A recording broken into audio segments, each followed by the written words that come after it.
Welcome to this presentation about a proposed high-performance program for SouthSide FC. So what am I bringing to you as far as my experience, and why is it worth even spending the time to talk to me? I'm an MLS seasoned strength coach, data analyst, and sports scientist. Spent 5 seasons in the MLS. I'm currently a network professional sports scientist for US Soccer. I've won MLS Cup, Open Cup, Cascadia Cup, and Western Conference Championship. I'm also a former collegiate soccer player and youth P1 player back when that still existed. Doesn't quite work the same in today's modern youth game. And then I'm currently an assistant coach with SouthSide also, working with JJ Villanueva. So what is a high-performance program? It is a program that is based on scientific evidence. It's a program with a focus on improving performance through team or hopefully the goal of club-wide testing standards, improved fitness, injury prevention, and increased coach and athlete education. The first component of that with the testing standards, why do these matter?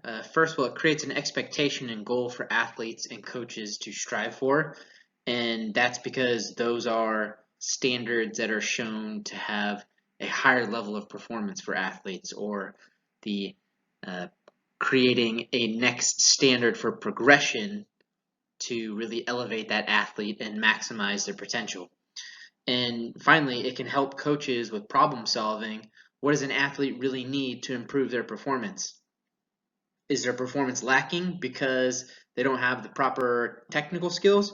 Or is their performance lacking because they don't have the right fitness capabilities to keep up with the pace of the game? And as a result, they're so fatigued that then their technical capabilities drop off significantly. The second component of the program, with improved fitness, I like to focus on these 4 basic things. They're simple. They can be done in a way where even without myself present, many coaches can still implement them with great efficiency and with little time taken away from their session when it's planned out properly across the week. So the first piece is the maximum aerobic speed. This is a really well researched standard for assessing the aerobic capabilities of an athlete, and especially well researched in youth soccer. Nordic hamstring is important for development of strength of the hamstrings, but it's really also important for injury prevention, and improving that has an impact on speed and sprint training and their plyometric progression. The speed and sprint training,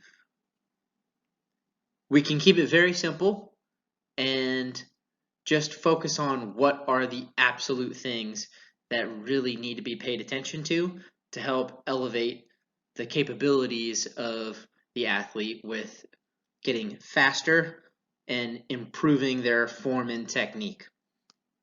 Plyometric progression. This does take a little bit more planning on my side, but it should be done in a way that's really simple for a coach to turn around and say, hey, I can do this without really any problem in my environment, because the script says follow these 2 videos of I just need them to do these 2 quick jump progressions, and we can get a few exercises done in less than a minute, maybe a little bit more, and we are appropriately addressing some of the needs of a youth athlete versus someone who's a much more seasoned professional athlete. The third piece with injury prevention, we should create a customized injury prevention program for the club. Just blindly throwing an injury prevention program at the club doesn't necessarily make sense. It is, what are the most common things that your teams are experiencing? Are you experiencing more hamstring injuries or more ankle injuries? etc. Then it's planning some interventions that are scientifically shown to actually make a difference. There's a lot of things out there that are said to reduce injury, but there's no evidence to prove that that method actually works. These are some methods that do actually have some general evidence to prove that they do work. Nordic hamstring for preventing hamstrings, just general joint range of motion, just improving that as a whole can reduce likelihood of improper distribution of work that could cause some sort of muscle injury. The specific Copenhagen protocol is great for prevention of groin injuries, and then FRC CARS is similar to the joint range of motion idea in theory, but it is something that is really well utilized by gymnastics, by swim programs, and by competitive dancers to help with mobility, but being strong through that entire range of motion. And the final piece, the increased coach and athlete education, is very important. For coaches, we can focus on how does testing impact their training sessions? What do the results mean, and how does that influence a training session? And that is very simple. It's less complicated than it sounds. But then also, how do we apply what we learn from that test in a way that helps improve the athlete but takes away as little time from the coach's soccer-specific training session? Some video instruction how to administer those tests, but it can also be done through some in-person workshops. Education on understanding how the different types of stress accumulate and how that affects performance. It's not just physical stress. There's cognitive stress. There's a social interaction that causes stress. There's a lot of different things, and they all have an impact on performance.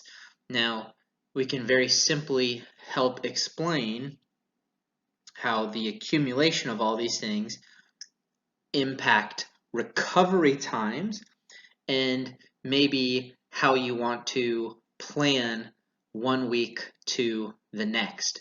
So it's a progression of multiple weeks building up, and then maybe because you know that they're going to have finals or it's the last week of school and they have all their tests, we want to back off for a couple of weeks and keep it very light to help deal with reality. Education on long-term periodization models and models that are focused on soccer first but have an underlying aspect of fitness goals. These are actually pretty well documented in research now and have been popularized by a lot of very well-renowned coaches. So let's help increase the knowledge and understanding of that to help increase the club and the team and the coach's overall performance and effectiveness. For the athletes, how can they best take care of themselves to improve their performance? There's a lot of little simple things that they can do that do make a big long-term impact. It's the accumulation of many little small things that help define the end state goal.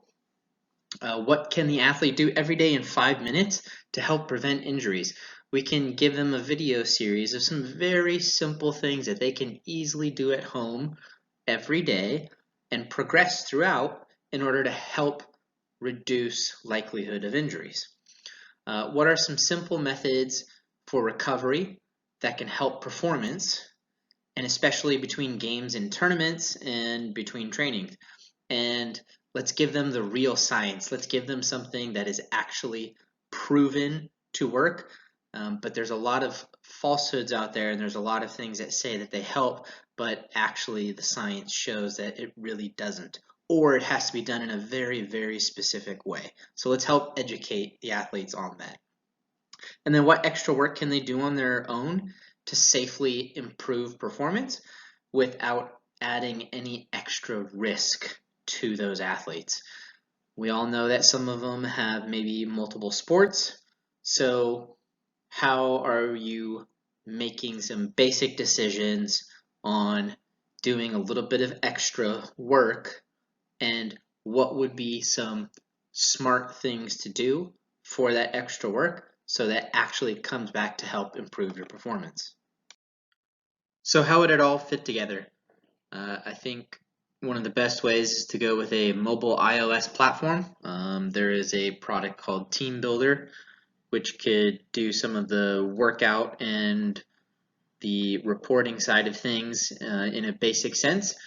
And then there will be some other reporting for coaches from me that is a little bit more in-depth statistical analysis that simply helps the coaches really understand how much of what the coaches might see when they're able to log into the mobile platform. It helps them understand just how significant or maybe insignificant a certain amount of change is. Not every little bit of increase in distance or every time that someone reports that they're not feeling the best, not all of that means that we have to make large drastic changes or any changes.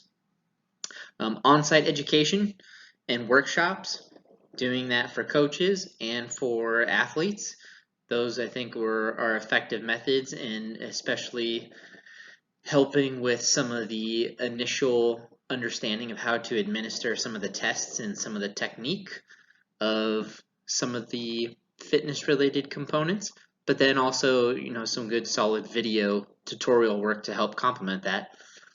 Continued support for the future. Obviously, it's an ongoing relationship, and we want to make sure that we are appropriately addressing things as they come and evolve, and we are helping the athletes, the coaches, and the club as a whole all progress forward.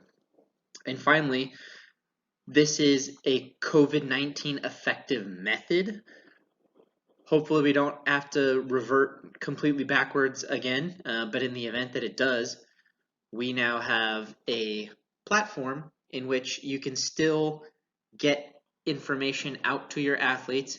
You can still get them a certain amount of workouts, some stuff that coaches and I can cooperate with each other to help build a template for them to do on their own when they can do in a safe environment and still help with their future progression and get them on pace for when they return to be as ready to go as possible and as injury free and reduce the injury risk potential when they come back, especially. These are all really important aspects of this program.